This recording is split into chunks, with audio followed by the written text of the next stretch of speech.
مورد ششم یا جنجالی ترین بخشی از این پالیسی افزایش مدت زمان لازم برای دریافت اقامت دائم و شهروندی هست که به اساس از این پالیسی مدت زمان دریافت اقامت دائم از 5 سال به 10 سال افزایش پیدا کرد.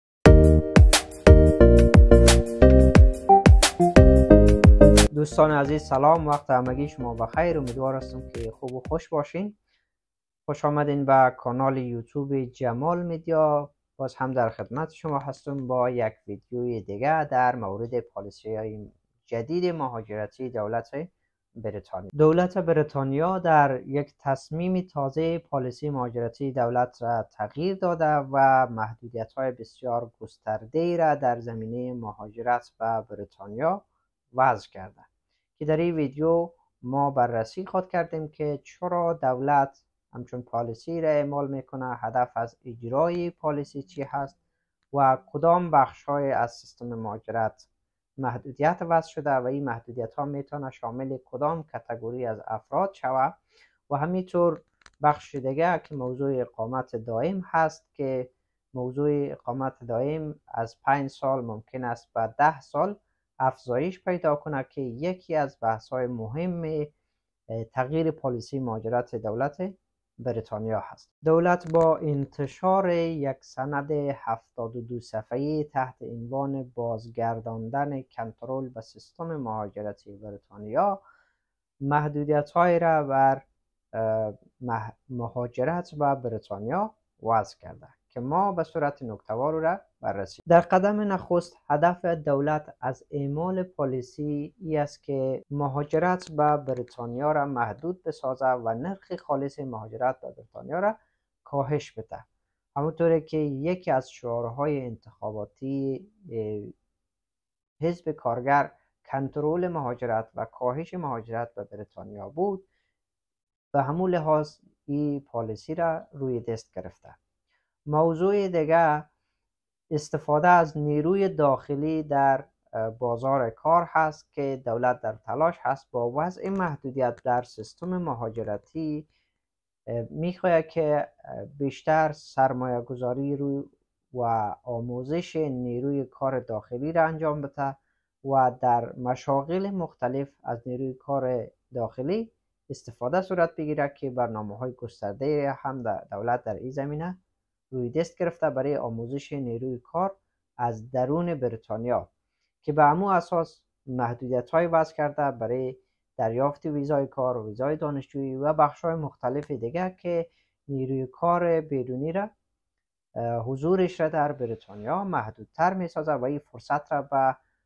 نیروی کار داخلی میده که فرصت‌های بهتر شغلی داشته باشد. حالا کدام بخش ها در این پالیسی ذکر شده و چه تغییرات قرار است که با وجود بیاید؟ اولین مورد از تغییرات افزایش سطح مهارت برای دریافت ویزای کار یا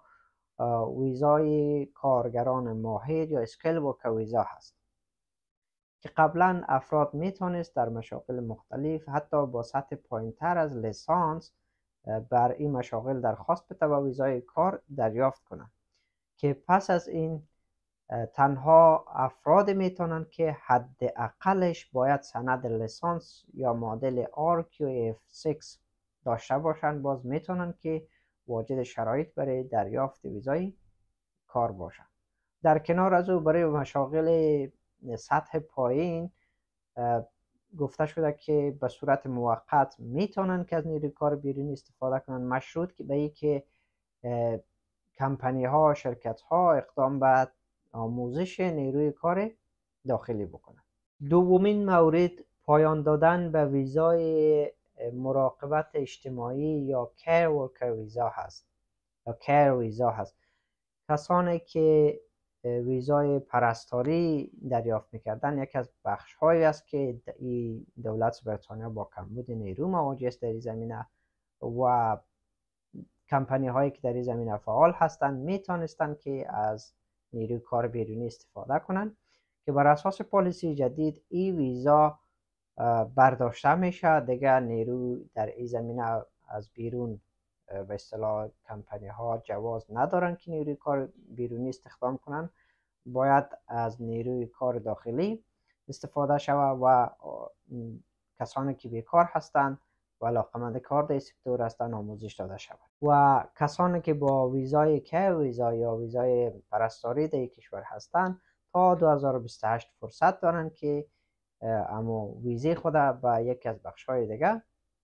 تغییر بده. مورد سوم ویزای دانشجویی هست که در این پالیسی ذکر شده، محدودیت وضع شده رویش. قبلا کسانی که اینجا تحصیل میکردن، مثلا بخصوص کسایی که ماستری میخواندن، پس از تکمیل دوره تحصیلی خود 2 سال فرصت داشتن، یعنی 24 ماه که در این کشور زندگی کنن، یک ویزای به نام گریجویت ویزا دریافت میکردن. در این مدت اونا حق داشتن که دنبال کار باشن و ویزای و شغل را مطابق تخصص خودشان پیدا کنن و این ویزای خود را تبدیل کنن به ویزای اسکیل ورکر ویزا که اینمی زمان کاهش پیدا کرده به 18 ماه. یعنی کسی که فارغ میشه فقط 18 ماه دیگه فرصت داره که بتونه مشاغل مطابق به تخصصش و در مشاغلی که شامل اسکیل ورکر ویزا هست یا کارگران ماهر هست شامل از او بخش بود. در کنار از او دانشگاه ها و نهادهای آموزشی که دانشجویانشان پایبندی به قوانین ندارند و یا که جذب دانشجویانشان مطابق با قوانین نبوده، اونا ممکن است که با محدودیت جذب دانشجو مواجه شوند که بخش از این پالیسی هست.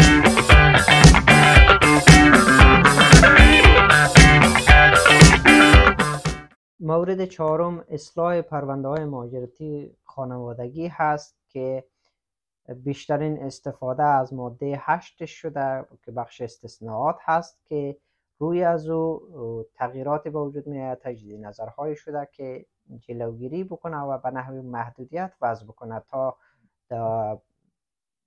استفاده بیشتر از استثناءات در قوانین خانوادگی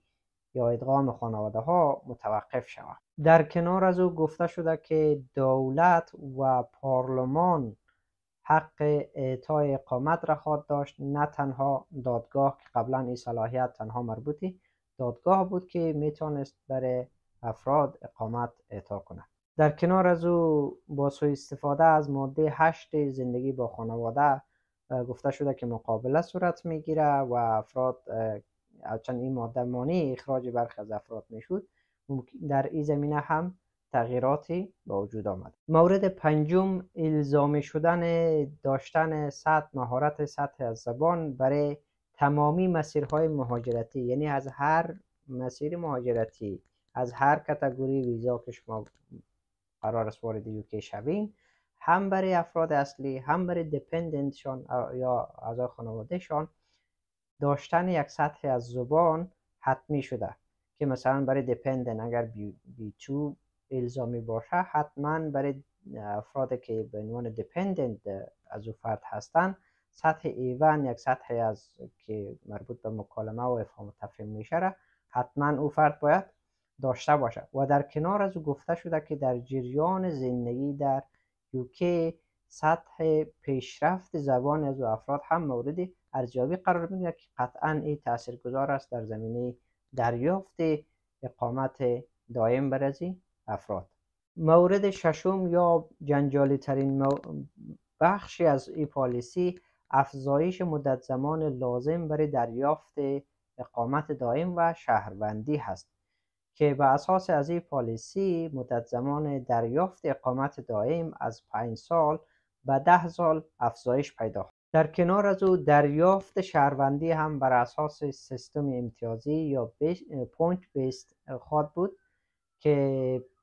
امتیازات هم بر اساس تخصص فرد،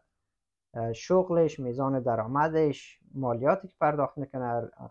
رعایت قوانین، سطح زبان، مشارکت اجتماعی و اقتصادی که در این جامعه داره، همگی از اینا